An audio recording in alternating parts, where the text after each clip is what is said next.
மறைந்த இளையராஜாவுடைய மகளான பவதாரனுடைய ஆன்மா சாந்தி அடையணும் அப்படின்னு நினைக்கிறவங்க இந்த வீடியோக்கு லைக் கொடுத்துட்டு தொடர்ந்து இந்த வீடியோவை பாருங்கள். கடந்த ஜனவரி 25ஆம் தேதி இலங்கையில் ஆயுர்வேத சிகிச்சை மேற்கொண்டு வந்த பவதாரணி சிகிச்சையை பலனளிக்காமல் உயிரிழந்துட்டாங்க. அவங்களுக்கு கல்லீரல் புற்றுநோய் தொற்று இருந்ததாக கூறப்பட்டது. அதை குணப்படுத்துவதற்காக தான் பல சிகிச்சைகளை எடுத்தும் அது பலனளிக்காததால் கடைசி கட்டமாக அவர் ஆயுர்வேத சிகிச்சை எடுப்பதற்காக இலங்கை சென்றிருந்தார். அங்கு சிகிச்சை எடுத்துக்கொண்டிருக்கும் போதுதான் அவர் திடீரென உயிரிழந்தார். அவருக்கு திடீரென மாரடைப்பு ஏற்பட்டதால் உயிரிழந்ததாக கூறப்பட்டது. இந்த செய்தியை கேட்டு அதிர்ச்சியான யுகன் உடனடியாக அக்காவை தமிழ்நாட்டுக்கு கொண்டு வர இலங்கைக்கு சென்றார். இளையராஜாவின் மகள் இறந்த செய்தியை கேட்டு ஒட்டுமொத்த தமிழக மக்களும் அதிர்ச்சியில் ஆழ்ந்தனர். திரைப்புலங்கள் பலரும் இளையராஜாவுக்கு தங்களுடைய இரங்கலையும் தெரிவித்தனர். மறுநாள் காலை, அதாவது ஜனவரி 26ஆம் தேதி இலங்கையிலிருந்து தன்னுடைய அக்காவின் உடலை யுவன் சங்கர் ராஜா சென்னைக்கு கொண்டு வந்தார். அதற்கு முன்பே இலங்கையில் வைத்தே அக்காவின் உடலுக்கு பிரேத பரிசோதனையும் செய்யப்பட்டது. அதன் பிறகு பவதாரணியின் உடலானது சென்னை தியாகராய நகரில் இருக்கக்கூடிய இளையராஜாவின் வீட்டில் அஞ்சலிக்காக வைக்கப்பட்டது. அப்போது அரசியல் தலைவர்கள், பிரபலங்கள், திரைத்துறையை சேர்ந்தவர்கள், மக்கள் என அனைவரும் வந்து அவருக்கு நேரடியாக அஞ்சலி செலுத்தினர்.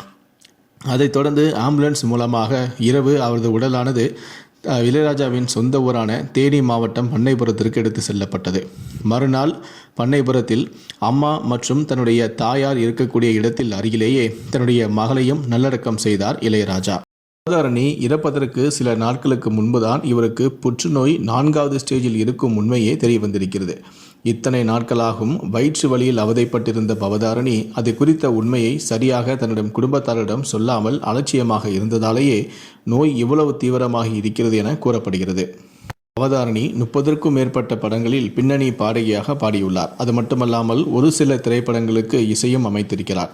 தமிழ், தெலுங்கு என்று இவர் பாடல் ரசிகர்களின் சோகத்தை காணாமல் போக வைத்து இருக்கிறது. அதுபோல பவதாரணி பாடிய பாடலுக்கு தேசிய விருதும் கிடைத்துள்ளது. இந்நிலையில்தான் பவதாரணியின் சொத்து குறித்து தற்போது ஒரு அதிர்ச்சி தகவல் வெளியாயிருக்கு.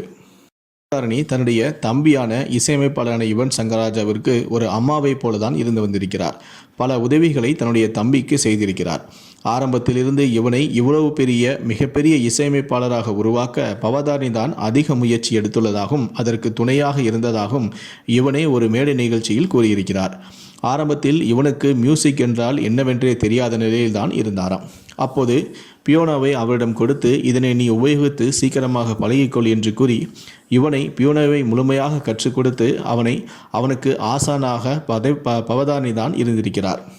அதோடு மட்டுமல்லாமல் யுவன் சங்கர் ராஜாவுக்கு திருமண வாழ்க்கை சரியாக அமையவில்லை என்றும் அவர் 2 திருமணம் செய்து மனைவியை பிரிந்துவிட்டார் என்றும் இவருடைய திருமணத்தின் போது இவர் முஸ்லிம் மதத்திற்கு மாறுவதற்கு அனைவரும் எதிர்ப்பு தெரிவித்து இருக்கிறார்கள். ஆனால் அவருடைய அக்காவான பவதாரணி மட்டும்தான் இவனுக்கு சம்மதம் தெரிவித்ததோடு இவன் முடிவு எடுப்பதற்கு அவருக்கு முழு உரிமை இருக்கிறது என்று தன்னுடைய தந்தையிடமே சண்டையிட்டு அவருடைய மனதை மாற்றி சம்மதமும் வாங்கி கொடுத்திருக்கிறார். இந்த அளவுக்கு பவதாரணி தன்னுடைய தம்பியான யுவன் சங்கர் ராஜா மீது பாசம் வைத்தும் இருக்கிறார். தற்போது பவதாரணி கணவனை விட்டு பிரிந்து தன்னுடைய தந்தை வீட்டில்தான் வசித்து வருகிறார். அவருக்கு குழந்தையும் இல்லை.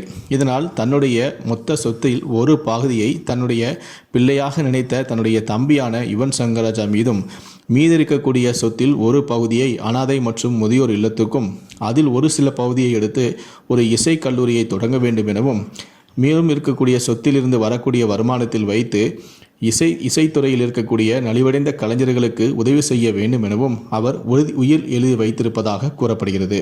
தற்போது இப்படி ஒரு தகவல் சமூக ஊடகங்களில் வைரலாக பகிரப்பட்டு வருகிறது. இந்த வீடியோவை பற்றிய உங்களுடைய கருத்துக்கள் என்ன அப்படிங்கிறத கீழே இருக்கக்கூடிய கமெண்ட் செக்ஷனில் மறக்காமல் சொல்லுங்கள். நன்றி, வணக்கம்.